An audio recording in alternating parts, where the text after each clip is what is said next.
morning po mga kaibigan, mga kapatid, kadoming po. Mag-share po ko sa inyo ng kaalaman tungkol po sa motor. Tara po, puntahan na natin.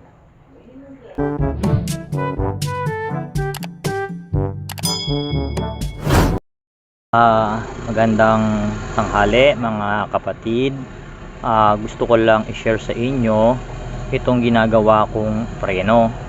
Bali, ang issue pala nito ay pagka pinreno mo, malakas naman ang preno. Ang problema lang ay hindi bumabalik o walang return yung preno. Bali nagi-stack up siya, hindi mo maikot yung gulong.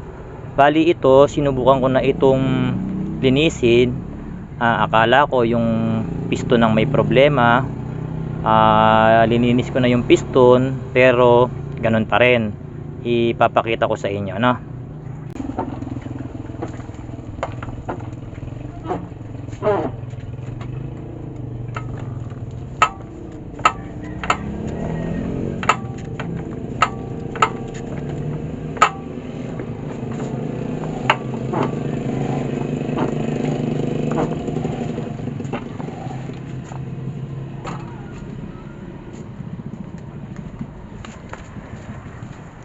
Bali yun nga mga kapatid, nung pinreno ko yung kanyang brake pedal ay promeno siya.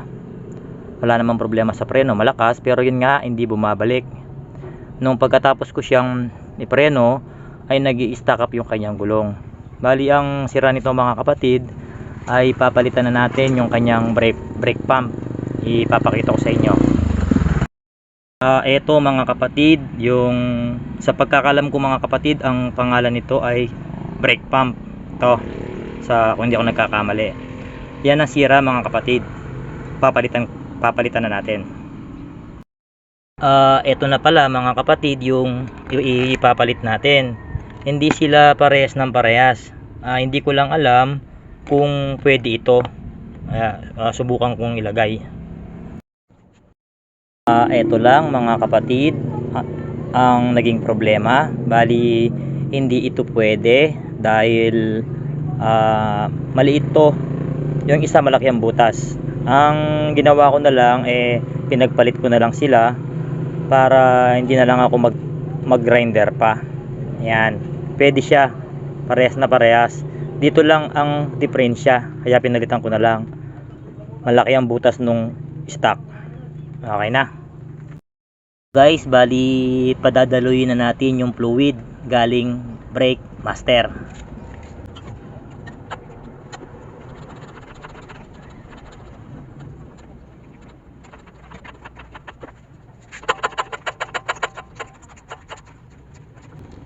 Eto na mga kapatid, dumaloy na yung brake fluid. Ilagay ko na yung bolt na mga kapatid, na i-bolt ko na. Bombay na natin.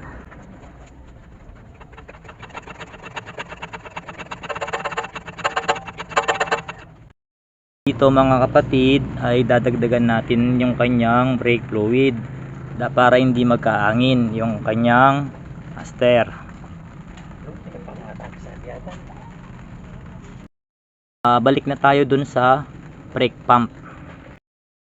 Dito kailangan nating palabasin yung fluid.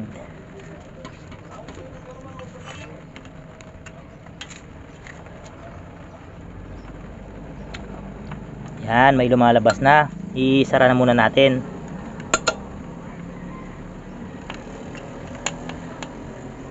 Tapos bombain natin yung kanyang brake master.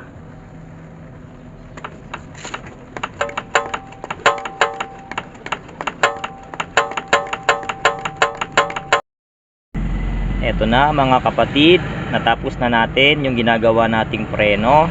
Bali yan, na road test ko na siya, hindi na mahigpit yung kanyang gulong. Ipapakita ko sana itong kanyang brake pedal. Yan, idiin natin. Tapos dito, yan, umikot pa rin siya. Gawa nung stand. Ayan o. Bumabangga yung brake pedal. Ayan o. Bumabangga dito kaya wala siyang preno. Pero pagka tinanggal mo na yung stand na yan, okay na.